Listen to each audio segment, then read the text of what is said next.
بسم اللہ الرحمن الرحیم نحمدہ ونصلی ونسلم علی حبیبہ الکریم اما بعد فاعوذ باللہ من الشیطان الرجیم بسم اللہ الرحمن الرحیم اہدنا الصراط المستقیم صدق اللہ العظیم اسلامک انفارمیشن سینٹر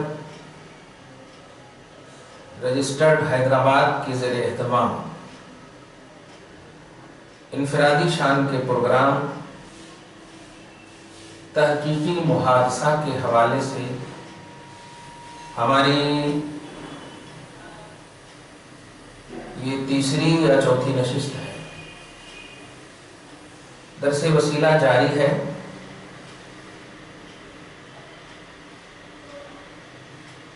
اب تک جو آپ نے درس حاصل کیا ہے اس میں جتنے بھی وسیلہ کے حوالے سے دلائل دیے گئے ہیں وہ سب دلائل قرآنی دلائل تھی، قرآن اور اس پھر تفسیروں کے حوالے سے کل 9 آیتیں اور پھر 9 آیتوں پر ہر ایک آیت پر کم سے کم 9 تفسیروں کی کتابیں بڑی اوتھینٹک بشمول ام التفاسیر امام فخر الدین رازی، تفسیر ابن کثیر، تفسیر قرطبی، تفسیر خازن مدارک، بڑی اوتھینٹک تفسیر سب آپ کے سامنے پیش کی۔ اللہ تعالیٰ اس کو قبول فرمائے۔ اب سلسلہ درس وسیلہ جو جاری ہونے والا ہے، اب اس سلسلے میں وسیلہ کے جو دلائل ہوں گے وہ احادیث ہوں۔ میری کتاب وسیلہ و شفاعت کے شرعی فیصلے یعنی کتاب الوسیلہ، اس کے حوالے سے آپ درس سن رہے ہیں، اور مزید اس میں جو تحقیق ہیں، جو ڈاٹس ہیں، وہ سب بھی کلیئر آپ کے سامنے کیے جا رہے ہیں۔ آج آپ توجہ سے سنیں کہ حدیث پاک میں صراحتاً وسیلہ لینے کے معاملے میں مذکور ہے یا نہیں۔ جب ہم حدیث پاک کا مطالعہ کرتے ہیں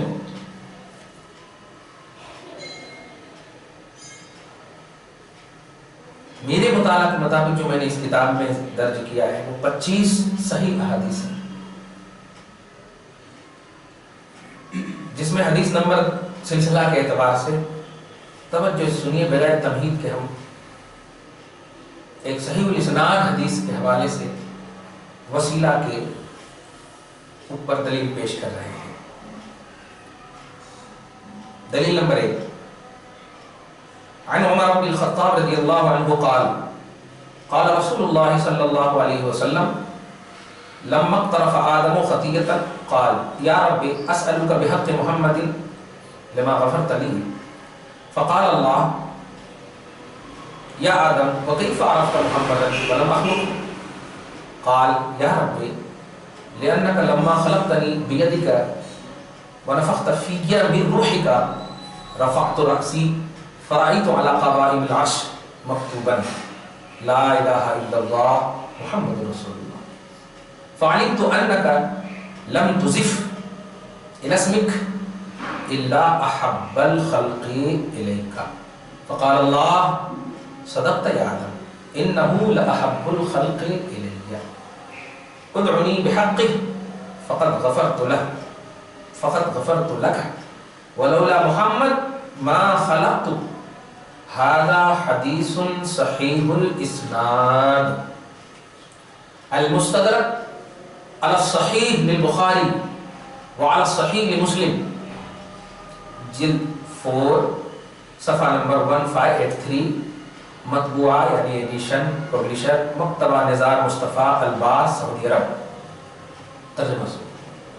حضرت عمر بن خطاب سے روایت ہے، انہوں نے کہا کہ رسول پاک صلی اللہ علیہ وسلم نے ارشاد فرمایا جب آدم علیہ السلام نے جنت کے شجر ممنوعہ سے کھا لیا، اس درخت سے جس سے روکا گیا،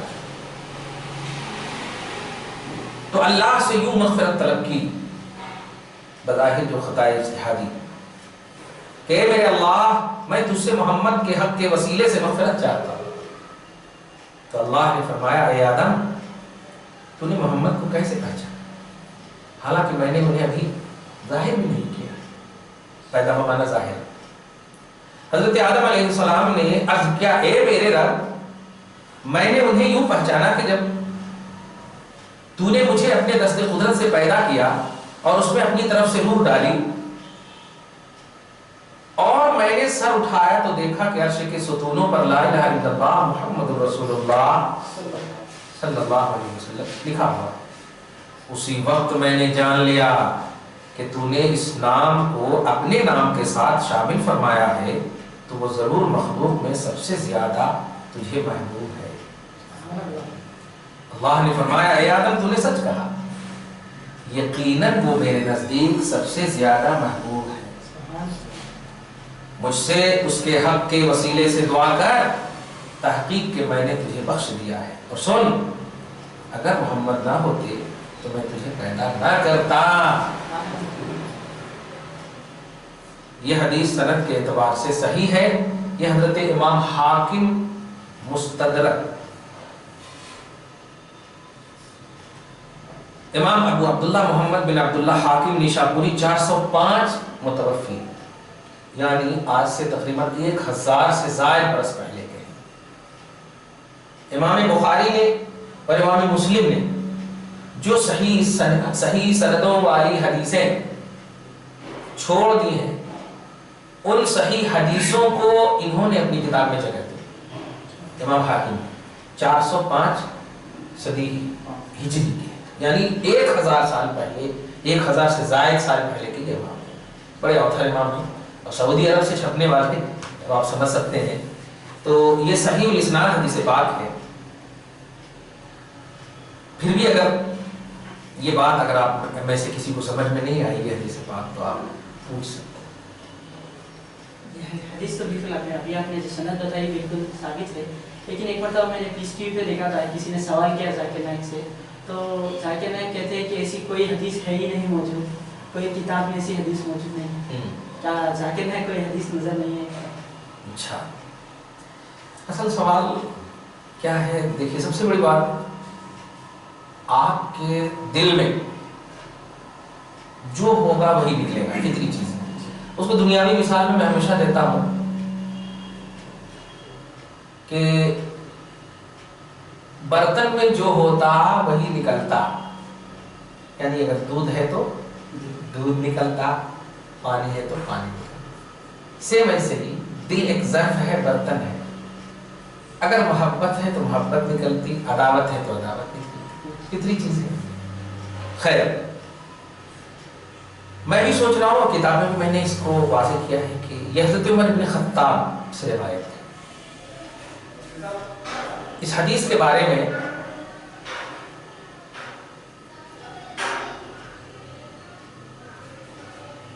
حضرت عمر بن خطاب کی ایک روایت, اس روایت میں ایک راوی حضرت عبد الرحمن ہے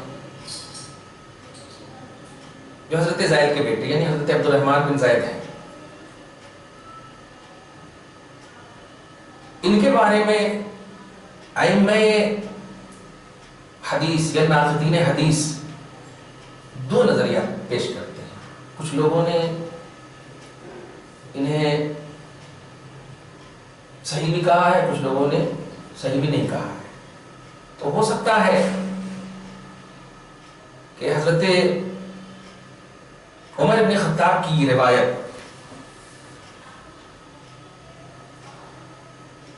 ذاکر نائک کو خاص طور سے پیس ٹی وی والے کو اس لیے نہیں سوجی ہوگی کہ چونکہ اس میں ایک راوی ضعیف ہے ان کے حساب سے. حالانکہ ابھی میں نے کہہ دیا کہ حاکم مستدرک جو امام حاکم مستدرک نیشاپوری ہے 1000 سے زائد سال پہلے کے ہیں اور انہوں نے کہہ دیا کہ صحیح الاسناد ہے. تو آج کے ہم اور تم پیس پاس یہ سب کیا ہے. پھر بھی ہم چاہتے ہیں کہ اس کی تفصیل آپ کے سامنے پیش کرتے ہیں. چنانچہ توجہ سے سنیے کہ حضرت عبد الرحمن بن زید کے بارے میں کیا کیا کن کن لوگوں نے کیسے کیسے کہا، جس کو کہتے ہیں جرح و تعدیل۔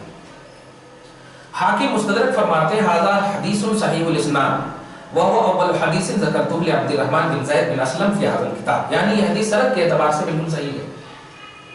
عبد الرحمن بن زید بن اسلم کی یہ پہلی حدیث ہے جو میں نے اس کتاب یعنی حضرت فرماتے ہیں حاکم مستدرک میں ذکر کی ہے۔ دوسرے دن امام محمد بن یوسف صالحی شامی متوفی 942 600 برس نے حدیث مذکور کے تعلق سے تحریر فرمایا، روى الحاکم والطبرانی عن عمر بن الخطاب رضی اللہ عنہ، یعنی حاکم اور طبرانی نے اس حدیث کو عمر بن خطاب سے روایت کیا۔ ملاحظہ کیجئے سبل الہدی والرشاد جلد 1 صفحہ نمبر 85 ایڈیشن دار الکتب العلمیہ بیروت لبنان۔ اب آپ توجہ دیتے جائیے، امام محمد بن یوسف صالحی شامی اپنی اس کتاب کے متعلق سبل الہدی فرماتے ہیں کہ وَلَمْ أَذْكُرْ فِيهِ شَيْئًا مِنَ الْأَحَادِيثِ الْمَوْضُوعَاتِ، کیا بہترین بات ہے یار، دیکھیں میں نے اس کتاب میں ایک بھی موضوع حدیث ذکر نہیں کی، ایک بھی موضوع حدیث ذکر نہیں کی ہے، اور یہ حدیث ذکر کر رہے ہیں تو اس کا مطلب یہ حدیث موضوع نہیں ہے۔ سبل الہدی والرشاد مقدمہ المؤلف جلد 1 صفحہ نمبر 3 مطبوعہ دار الکتب العلمیہ بیروت لبنان۔ حدیث مذکور کے کئی شواہد اسی کتاب کے صفحہ 84 پر، یعنی اس کتاب کو سبل الہدی والرشاد، باب فی خلق آدم و جمیع المخلوقات لأجلہ صلی اللہ علیہ وسلم، یعنی آدم اور تمام مخلوقات کی تخلیق نبی پاک کی وجہ سے ہوئی۔ اس ہیڈنگ کے تحت صاحب کتاب نے کئی شواہد پیش کیے، کئی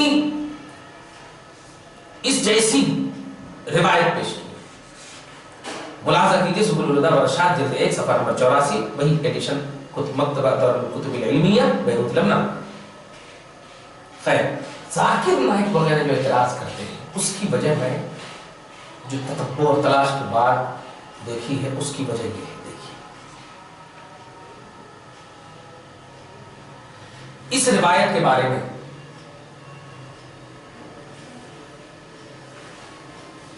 بالکل ماضی قریب کے بالکل نزدیک اہل حدیث کے کوئی مولوی ہے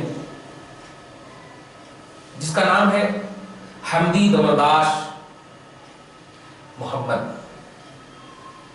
اسی کتاب پر ابھی موجودہ ایڈیشن جو حاکم مستدرک کا جو ایڈیشن ہے اس میں حاشیہ اور تحقیق کے نام سے یہ محشی اور محقق ہیں۔ ایک بات اور واضح کر دوں آپ کو کہ امام ذہبی بڑی مطلب بات اتنی اچھی ہو جائے گی آپ کے سامنے، امام ذہبی کو آپ دیکھیں 784 پر امام حاکم کے بارے میں کیا کہا میں نے 405۔ تو اب آپ غور کیجئے امام ذہبی 748 کتنے سال پہلے، کم سے کم 300 برس تو پہلے شیور ہیں، 300 برس پہلے امام حاکم ان سے پہلے۔ اب آپ بتائیے ایک چھوٹی سی بات بتائیے سیری بنا کر، یہ کتاب ابھی میں نے لکھا ہے نا، اب اگر اس کتاب کے بارے میں اس زمانے میں کسی کو جس ٹاپک پہ میں نے لکھا ہے اعتراض ہوگا، تب وہ بات اس کتاب میں ایڈ کی جا سکتی ہے کہ نہیں آپ جو کہہ رہے ہیں وہ غلط ہے کیونکہ انہوں نے ایسا کہا۔ 200-300 کے برس کے بعد اگر میری کتاب پر کہا جائے، 300 برس کے بعد کوئی عالم کہے میں کہتا ہوں یہ غلط ہے، اب کوئی حوالہ پیش نہ کرے تو آپ کہیں گے ہو سکتا ہے بھائی 300 برس کے بعد آپ کا نظریہ غلط ہو۔ 300 برس پہلے جب یہ کتاب لکھا ہے امام حاکم مستدرک نے، اس وقت کی کسی عالم نے اعتراض نہیں کیا، گویا اس وقت یہ حدیث بالکل صحیح، یہی بتانا چاہتا ہوں۔ مگر یہ جو حمدی دمرداش محمد کے بارے میں نے پیش کیا اور جو بیس ہے اہل حدیث خاص طور سے ذاکر نائک وغیرہ، توصیف الرحمان میرا ربانی وغیرہ، اسی کے حوالے سے امام ذہبی کی بات اس میں گھسڑ دیا ہے۔ دھیان دیجیے کیسے گھسڑ دیں گے، کہاں انہوں 400 برس کی 4تھی-5ویں صدی کی، وہ 7ویں-8ویں صدی کی، اس کی بات اس میں ایڈ جو کر دیے، یہ بہت بڑی، اس کو خیانت کہتے ہیں۔ میری کتاب میں دوسرے کی بات کیوں ایڈ کریں گے آپ؟ اس کو علمی خیانت بولتے ہیں، سمجھ گیا؟ اور چونکہ امام ذہبی نے اس حدیث کے بارے میں کہا ہے کہ حدیث مذکور موضوع ہے اور عبد الرحمن بن زید واحد ہے، کمزور ہے، ایسا سمجھ رہے آپ؟ لیکن بس جو میں نے ابھی کہہ دیا، امام ذہبی کو حق پہنچتا کیسے، اور اگر حق پہنچتا بھی ہے تو وہ اپنی تحقیق پیش کریں اور ان کے زمانے کے لوگ کے آئینے میں پیش کریں. مگر آج کے مولوی نے 300 برس بعد والے امام کی بات 300 برس پہلے کے امام پر تھوپ رہے ہیں. ہم بھی یہی کہتے ہیں کہ کچھ روایت ایسی ہوتی ہے کہ ہم تک آنے میں بالکل صحیح سلسلہ ہے، آپ تک پہنچنے میں وہ سلسلہ صحیح نہیں. یہ فطری چیز ہے، اس کو اور آسانی سے سمجھیے کہ بھائی آپ جس راستے سے ہم تک پہنچے ہو سکتا وہ راستہ کلین ہو، جس راستے سے دوسرے پہنچ رہے ہیں کوئی ضروری نہیں کہ وہ کلین ہو. ٹرافک میں جب یہ ہو جائے وہ ہو جائے، ہو رہا ہے. یہ سلسلہ سند کا مسئلہ یہی ہے.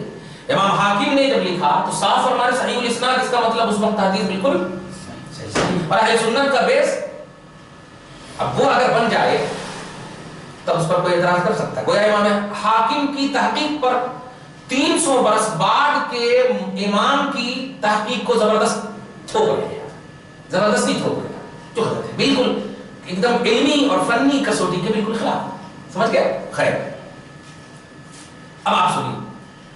یہی حمدی دبرداش نے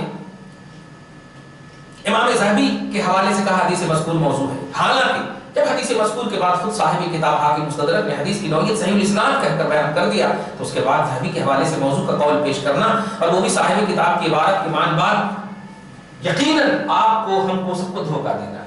کتاب ان کی ہے، ذہبی کی بات اس میں دوسرے دیے ہیں اور ابھی وہ ایڈیشن میں موجود ہے. یہ جو موجودہ ایڈیشن میں بتایا، سمجھ رہے ہیں؟ اس ایڈیشن میں دیکھیں تو ایسا کیا گیا ہے. یہ علمی خیال ہے. اصول تحقیق کے مطابق یہ اس محقق کو چاہیے یہ تھا کہ حاکم مستدرک نے جب حدیث مذکور کو صحیح الاسناد لکھا اور اس پر محقق کو اعتراض تھا، ہم نہیں کہتے اعتراض ہوتا بھی کہا نا میں نے کہ آپ ٹرافک میں پھنس گئے کچھ دیر سے، آپ جلدی آ گئے تو اس میں تو ہم دیر سے آئے، ہم کو اعتراض ہے تو وجہ بتا دیجیے. ہاں وجہ یہ ہے، اوکے. تو اگر اعتراض تھا تو وجہ بتا دیں. دیکھیے ذہبی کے حوالے سے اسے موضوع قرار دیا تو ذہبی کے قول کو مستدرک کے اصل متن میں شامل نہ کرتے. یعنی امام ذہبی جو امام حاکم مستدرک نے جب اپنی بات لکھی نا تو اگر اس بات پر اعتراض ہے تو وہاں پر آپ اس طرح مار کے ہے نہیں آپ کہتے کہ نہیں مجھے اس سے اعتراض ہے ایسا کہتے، مگر اسی میں آپ کہہ دے رہے ہیں یعنی بات ان کی ہے اور امام ذہبی کا حوالہ پیش کر رہے ہیں کہ حاضر حدیث موضوع. ہاں تو ان کی بات میں آپ میرے گھر میں اپنی گودریج لا کر رکھ رہے ہیں، خیر. ان کا طریقہ یہ تھا کہ وہ کہتے کہ اقول، میں کہتا ہوں، کہتے کہ اور وہ بھی اقول کہہ کر کے حاشیہ میں لکھتے، بازوں میں لکھتے، اسی میں نہیں لکھتے. خیر، پھر ان کو دوسری بات یہ چاہیے تھی کہ دلیل سے مدلل کرتے، دلیل پیش کرتے. صرف ذہبی کے حوالے سے کہہ دینا کہ اس کا راوی عبد الرحمن واہی یعنی کمزور ہے، یہ حدیث کے موضوع ہونے کے لیے کافی نہیں ہے، ایک دم ہرگز کافی نہیں. کیونکہ امام ذہبی بھی کوئی مطلب یہ نہیں ہے کہ وہ کہتے تو ہمارے لیے اینڈ ہے، ایسا نہیں ہے. تو 300 برس تک لوگ پاگل تھے، 300 برس کے بعد یہ حدیث صحیح ہوئی، 300 برس تک لوگ بالکل اس پر عمل کر رہے تھے. کیا بیوقوفی ہے؟ ایسا نہیں.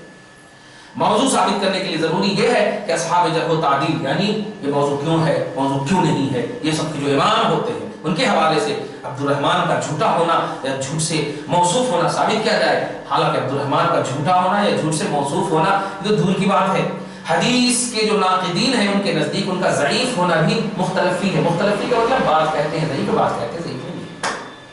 خیر، چنانچہ توجہ دیجیے، حاکم مستدرک کے نزدیک یہ ثقہ ہے. ابن حجر اسقلانی نے انہیں ضعیف لکھا، نوٹ کیجیے تقریب التہذیب میں. امام ترمذی نے غیر محفوظ لکھا، بخاری نے ضعیف جدا اور نسائی نے ضعیف لکھا. باوجود اس کے ان سے روایت لینے والے محدثین کی ایک بڑی جماعت ہے. دراصل ان کے تفردات یعنی یہ جو تنہا روایت کرتے ہیں تفردات اس کو محدثین نے قبول نہیں کیا، ورنہ ان کی بعض روایات جن کے شواہد موجود ہیں جیسے ابھی سبل الہدی و ارشاد کے حوالے پیش کیے انہیں محدثین نے مقبول فرمایا ہے. جیسا کہ امام بیہقی نے لکھا کہ عبد الرحمن ضعیف لا یحتج بما یتفرد به، مطلب جس میں تفرد ہے وہ تنہا ہے وہ اس سے دلیل نہیں پیش کر سکتے. باقی ان کی حدیث اگر روایت راویوں کے ساتھ ہے مختلف لوگوں کے ساتھ روایت قبول ہے. حاکم کی حدیث مذکور میں عبد الرحمن کا تفرد نہیں بلکہ اس کے شواہد موجود ہیں جیسا کہ امام صالح شامی نے ذکر کیا ہے. حافظ ابن کثیر نے اسے البدایہ والنہایہ میں عبد الرحمن کی سند سے حاکم بیہقی ابن عساکر کے حوالے سے ذکر کیا ہے. البدایہ والنہایہ جلد 1 صفحہ نمبر 93 مطبوعہ نظام مصطفیٰ الباس سعودیہ. صحیح یہ ہے کہ عبد الرحمن بن زید کا تفرد نہیں، منفرد نہیں اس روایت، بلکہ یہ روایت مختلف الفاظ کے ساتھ حضرت عمر کے علاوہ حضرت ابن عباس، حضرت سلمان فارسی اور حضرت علی سے بھی مروی ہے. اس کو امام حاکم کے علاوہ شیخ عبداللہ بن محمد اصفہانی متوفی 369 ہجری نے طبقات المحدثین میں، امام سبکی نے شفاء السقام میں، امام ابو حفص عمر بن رسلان بلقینی متوفی 805 نے اپنے فتاوا میں، امام دائمی متوفی 509 نے اپنی مسند میں ذکر کیا ہے. لہذا حدیث مذکور بلا شبہ کم از کم حسن لغیرہ کے درجے کو پہنچتی. یہ سب لفظ ذکر میں کو کیا پڑھتا اور اس کو فیصل ایوارڈ ملا گیا، اور فیصل ایوارڈ میں بھی یہ لکھا گیا ہے کہ غیر عربی داں ہے. بتائیے عرب والے غیر عربی داں کو ایوارڈ دے رہے ہیں. کچھ تو ہے جس کی پردہ داری، کچھ تو ہے جس کی پردہ داری ہے. عربی عبارت تجوید جسے نہیں آتی اس کو خالد فیصل ایوارڈ سے نوازا جاتا ہے. نوازیے، وہ آپ کا ہے، آپ ان کے ہیں، تو پھر تیسرے کیوں بات ہے؟ عربی لغات، ڈکشنری، اصول فقہ، اصول حدیث، اصول مطلب نحوی، صرفی، یہ سب گرامر جو علم کے لیے ضروری ہے وہ واجبات کے قبیل سے. میری ویڈیو دیکھیے بدعت کے حوالے سے جو میں نے بتایا کیا کیا ضروری ہے قرآن اور حدیث کے سیکھنے کے لیے. اللہ تعالیٰ بچائے. تو حسن لغیری کیا سمجھیں؟ حسن لغیری اس حدیث کو کہتے ہیں جس میں صحیح کے سارے شرائط نہ پائے جائیں. صحیح کے سارے شرائط نہ پائے جائیں تو حسن ہے، حسن لذاتی ہی ہے. اور فی نفس ہی ایک حدیث ہوتی جو ضعیف ہوتی، ایک ہوتی، دھیان دیجیے گا، ایک راوی، مگر اگر اس کو علماء، مجتہدین، ائمہ حدیث دوسرے طریقے سے، دوسری روایت سے قبول کر لیں تو باوجود ہے کہ تنہا روایت کرنے میں وہ ضعیف تھی مگر دوسرے کے قبول کرنے کی وجہ سے وہ حسن ہو گئی. حسن لغیرہ ہی یعنی دوسرے کی وجہ سے حسن ہو سکا کے سمجھ گیا. اگر اسے اعلیٰ مطلب اگر اس حدیث کو ضعیف بھی کہہ دیا جائے، توجہ دیجیے، تو یہ ایسی ضعیف نہیں ہے جو نامقبول ہو. ہم نے کہہ دیا ہے کہ فرائض اور واجبات اور بڑی بڑی باتیں ثابت کرنے کے لیے صحیح، حسن لذاتی، یہ سب بڑی بڑی کوالٹی چاہیے نا. اور ہم نے تو وسیلہ کو مستحب کہا ہے. مستحب کو ثابت کرنے کے لیے اتنا ہی کافی ہے کہ کچھ نے تو کہا ہے اس حدیث کو صحیح، اور وہ کہنے والے بھی بڑے بڑے ہیں. خیر اسے موضوع کہنا نہایت ہی اصول حدیث اور اصول روایت کے اعتبار سے نامقبول ہے، بالکل باطل ہے. خیر جو گرفت کے قابل جو حمدی دمرداش محمد کی بات ہے وہ یہ ہے، حاکم مستدرک کے محقق جو ابھی موجودہ ایڈیشن میں احادیث کی تخریج میں ماضی قریب کے ان کے شیخ غیر مقلدین کے یعنی حدیث کے معتبر عالم محقق کون ہے؟ شیخ البانی، ناصر الدین البانی. اس کی ایک کتاب ہے السلسلۃ الضعیفہ، سمجھ رہے؟ اس سے نقل کر کے اس حدیث کو موضوع کا مطلب یہ کہ ان کا عالم اب اوتھینٹک ہو گیا ہے. ہم لوگ اگر احمد رضا کی بات پیش کر دیں تو نہیں یہ رضا بریلوی بات ہے. اور یہ شیخ ناصر الدین البانی کون ہے؟ نبی ہے، اللہ رسول ہے، کیا ہے؟ معاذ اللہ. اس کی کتاب سے کہہ رہے کہ یہ موضوع ہے، معاذ اللہ. خیر اس کی کتاب اور دیگر کتب احادیث کے جتنے بھی حوالے لکھے وہ سب متن کتاب کے نیچے حاشیے کے طور پر لکھے ہیں. لیکن سب سے بڑی تعجب اور تشویش کی بات یہ ہے کہ اس حدیث کے بارے میں مستدرک حاکم کی حدیث مذکور جسے حاکم نے صحیح الاسناد لکھا اور حاکم کے علاوہ محدثین کی جماعت نے اس کو اپنی کتابوں میں درج کیا اور اس کے ڈھیر سارے شواہد بھی موجود ہیں، پھر بھی محقق نے ذہبی کا حوالہ اصل کتاب کے موضوع میں لکھ دیا. یعنی ایک دم صاف، یعنی جتنی کتاب آپ دیکھیں گے نا جیسی کتاب ہے. تو اس طرح اس کو مذہب بولتے ہیں.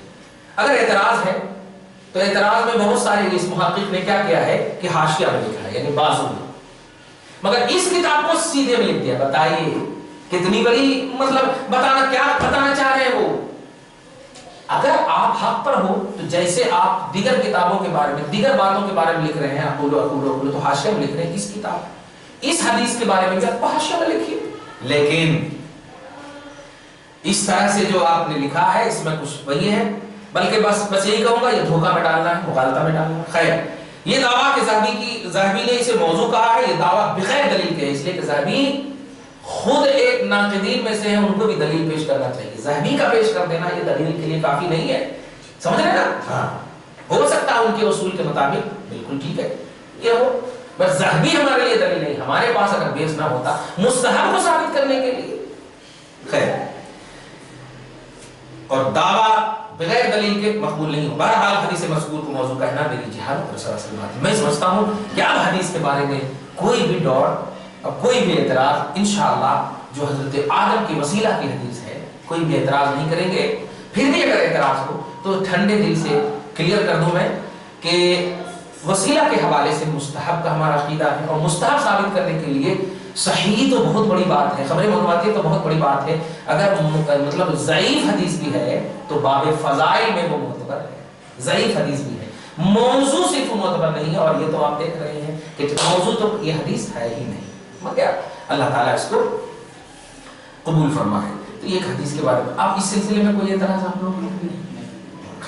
دلیل نمبر 2 دیکھیے آپ، عن عثمان بن حنیف یا حنیف ان رجلا ضرير البصر اتى النبي صلى الله عليه وسلم فقال ادعو الله لي ان يعافيني فقال ان شئت اخرت لك وهو خير وان شئت دعوت فقال ادعوه فامره ان يتوضا فيحسن وضوءه ويصلي ركعتين ويدعو بهذا الدعاء اللهم اني اسالك واتوجه اليك بمحمد النبي الرحمه يا محمد اني قد توجهت بك الى ربي في حاجتي هذه لتقضى اللهم فشفعه في۔ قال ابو اسحاق هذا حديث صحيح۔ کیا ترجمہ سنیے، مزہ ہے۔ حضرت عثمان بن حنیف بیان کرتے ہیں کہ ایک نابینا شخص بارگاہ رسالت میں حاضر ہوا اور عرض کیا یا رسول اللہ، اللہ سے دعا فرمائیے کہ وہ مجھے شفا دے، یعنی میری بینائی عطا فرمائے، مجھے بینائی عطا فرمائے۔ آقا علیہ الصلوۃ والسلام نے ارشاد فرمایا اگر تو چاہے تو میں اسے مؤخر کر دوں، یعنی دعا لے، اور یہ تاخیر تیرے لیے بہتر ہے، اور اگر تو چاہے تو میں دعا کرتا ہوں۔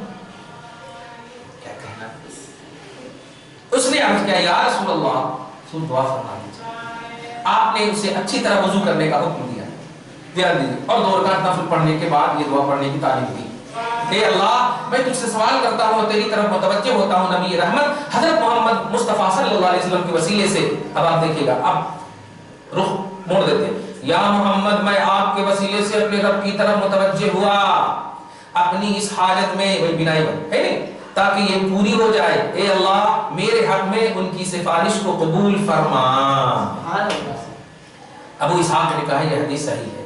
میں ادھر ادھر کہیں کو جاؤں اور پیش کر دوں، ابھی میں نے کہا کہ ایک حدیث بھی نفسی اگر ضعیف بھی ہو اور کئی لوگ اس کو روایت کرتے ہیں تو وہ حسن لگا ہی ہو جائے، اور مستحب ہونے کے لیے تو میں سمجھتا ہوں ایک بالکل نابلغ ہی ہوگا، اب فیصل ایوارڈ لینے والا ہی ہوگا، جو غیر حمیدہ ہوگا پھر بھی فیصل ایوارڈ ملے، وہی اعتراض کر سکتا ہے، مگر جو واقعی اہل حقیقت ہوں گے، دانش مند ہوں گے، ارباب دانش ہوں گے، سمجھنے والے، ذہن رکھنے والے ہوں گے تو وہ اعتراض نہیں کریں گے۔ اب آپ دیکھیے یہ حدیث کتنی کتابوں میں درج ہے، ایک تو اس کتاب، کون سی کتاب بتایا میں نے، خیر یہ کون سی کتاب میں دیکھیے، ابن ماجہ میں بھی سیاہ ستہ کی عظیم کتاب ہے، حدیث نمبر 1385، مسند احمد یہ تو خیر جانتے ہی ہیں، جلد 5 حدیث نمبر 16790 16790، ترمذی میں حدیث نمبر 3578، نیز حدیث پاک کی نوعیت دیکھیے، ترمذی نے کہا یہ حدیث حسن صحیح ہے۔ کیا کہنا حسن صحیح ہے کا مطلب یہ ہوتا ایک روایت سے ایک سندوں کے ساتھ حسن ہے